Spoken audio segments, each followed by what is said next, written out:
Alrighty, hello everyone. It's Tim. It's been a long time, but I've got some updates on what's going on with my Chevy SS. I have made a few upgrades or improvements or changes over the last several months, and so I thought I would share some of them. I probably won't share all of them in the same video, but I'll try and put the things together that probably make the most sense to be in one video. So, you may remember I have a new clutch installed. After the clutch install, I started noticing oil, quite a bit of oil in my driveway every day.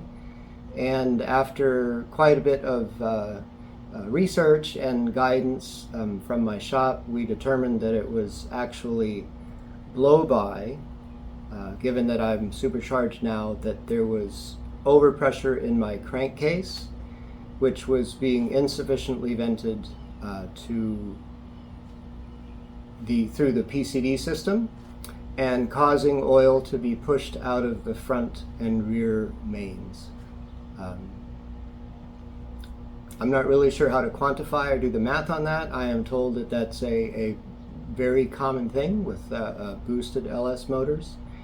And so the solution was to take and vent the crankcase a little bit better with much larger fittings, larger hoses, and into a kind of a higher volume Catchcan system that then actually vents the atmosphere. After I get done talking and pointing at other parts, I'll give an under hood video of what that looks like installed. Turned out really nice. I like it. So anyway, in order to put a better crankcase ventilation system in, we needed to weld bungs to the valve covers. Since we were going to take the valve covers off to do that, I actually had about 30,000 miles on my valve springs. This is since my cam install. About 30,000 miles ago, I have Texas Speed cam, I have Texas Speed heads, and also the Texas Speed valve springs. Texas Speed recommends replacing the valve springs every 20 to 25,000 miles. I think it has to do with the fact that it's a pretty high lift cam, 630 thousandths or something like that. And while they are dual valve springs, that just that's a lot of compressive movement for them to go through very often. And anyway, Texas Speed recommends we replace them. We called around, and actually another manufacturer, Brian Tooley Racing, very, very well known, also makes obviously springs for my car, valve springs. I've got them right here. Can maybe show you the part number if it'll actually focus on it. I'm not sure. We'll see during editing. Here's my old springs. These are the old Texas Speed, one inner, one outer. They look great. I mean, I haven't minutely inspected each and every one of them, but I think they look really super. But for peace of mind, I now have the Brian Tooley ones in. What made me pick Brian Tooley is that when I called Brian Tooley and said, hey, how many miles do I need to replace these springs, they didn't really have a number. They said, when we asked, do you recommend that we replace them every 20 or 25,000 miles, the answer was, if you want to, but you don't need to. So I thought that was pretty good. Plus, I think BTR has a reputation, at least amongst friends of mine that own parts from them, that if there's a failure, right, like let's say we lose a valve spring catastrophically and it causes further damage, I believe that BTR would actually help with the further damage as well, if it's clearly a failure in one of their parts. So I think whether that's still true or not, I don't know. It's not on their website or anything like that. That's just the reputation that they have for me, and that made me very comfortable in picking their valve springs over competitor valve springs. I've been really happy with the Texas Speed ones, having absolutely no problem. I'm just explaining why I ended up kind of changing manufacturers.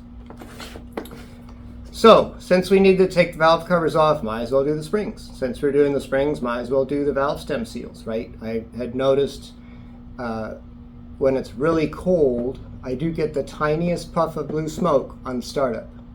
It has not been very cold since I put these in, but I definitely haven't noticed any kinds of smoke or anything. So I'm guessing anything that may have gotten past the old valve stem seals, that problem is fixed. I actually have the plugs out of the, I have new plugs in the car right now. In a different video maybe I'll share a look at the plugs. They have sort of interesting coloration, right? Like they might be really rich on one side of the porcelain and really lean on the other side of the porcelain. Maybe some of the plug reading experts out there could help me understand. But anyway, that's a separate video. Since we have valve covers off, since we're doing springs, since we're doing stem seals, I thought I would also address, I don't know how common it is, but it's fairly catastrophic. It is a failure in the trunnion of the stock LS3. And I don't think it's necessarily the trunnion fails, but there's a cap on the end on each side of the rocker arm that can deteriorate and allow some of the needle bearings that the rocker arm goes back and forth on to escape into the oil system, then start going through the oil system, and the second that you get one of those through your oil pump, basically your engine's done.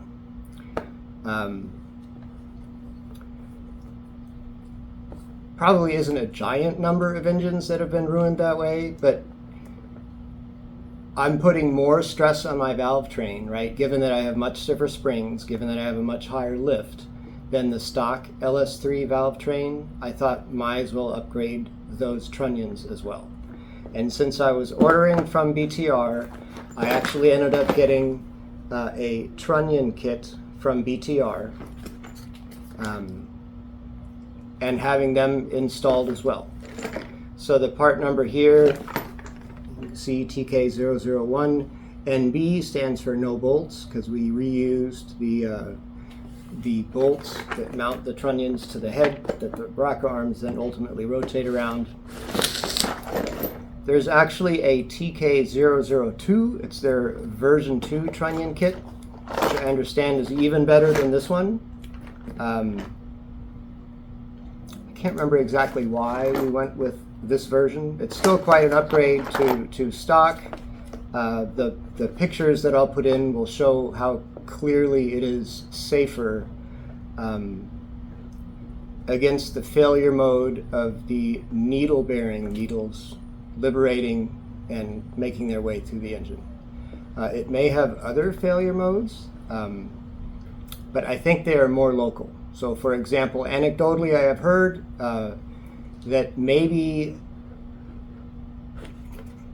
on the trunnion, the part that the rocker arm actually rotates around. I don't think you guys will be able to see this, but these are the stock trunnions with the stock valve retainers, the stock needle bearing retainers. This part where the actual the bearing rotates around may or may not be hard enough for the needle bearings, which is what I think prompted VTR to make a V2 version of this that actually had like an even harder race pressed on to the end. But anyway, the ones that I've got, these V1 trunnions, are absolutely a giant upgrade from the stock ones, and I'm rather pleased that I have them in. Also, should that failure mode come to happen, it would just mean that I have a loose rocker arm. It would make noise, and I would go in and fix it. It wouldn't mean that my engine oiling system is flooded with individual, needles from the bearing to then wreck my oil pump and other engine components. So even just from that perspective, I'm very happy that I have these. Yeah, I think that's it for this video. I think I have a little bit of under hood imagery of the Catchcan that we put in. I was able to get on camera one of the locations where on the passenger side valve cover a fairly beefy PCV line goes in. I should point out that the oil leaking front and rear has literally gone to 0. That may or may not also have to do with the fact that we reinstalled the rear main seal one more time. But either way, there is 0 oil. I think I have some footage climbing around under there kind of checking. There's no drips, there's no drops, there's like not even an oil sheen. So whatever it is, for sure my crankcase pressure is being vented appropriately now, and my driveway is safe from oil drills. Anyway, I'll make some more videos. I have a couple other things that I've done and items I've discovered about the car that might be interesting for the community, and I'll try and make a video of me actually fixing them. I'm going to try and do them here. Anyway, that's probably enough rambling for me. Thank you very much for watching. I hope you have a great day, and see you next time. All right, let me see if I can get you guys in here to look at this Catchcan I was talking about. So this is it right here. It's a Vibrant brand, I guess. You'll notice that it's vented to atmosphere. This right here is a filter, so it sort of fills up and it releases pressure through there.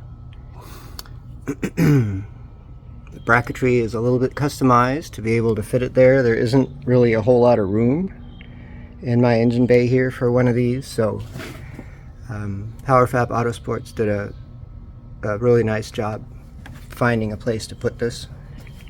So the old PCV went from this guy right here on my intake tube over to here somewhere on my valve cover. There's a couple of stock PCV ports, and it went to one of those. That seemingly was not enough. So while we were in here and we had the valve covers off, and when I say we, I mean the shop, they welded 2 bungs on.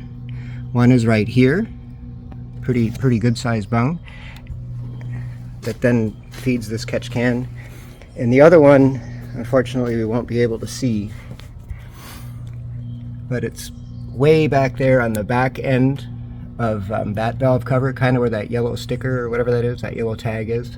I can't get my camera on it, but there's another nicely welded one back there to give you know, both sides the chance to vent overpressure in the crankcase. Yeah, so that's what it looks like. I'm pretty pleased with it. I have not yet opened it to see if there's anything in it. Filter remains looking very clean, doesn't look oily even at all. And it's the, you know, the car's made a couple pretty hard pulls, and you know, I've probably driven 300 or 400 miles on it, and so far everything still looks like brand new. Anyway, that's that.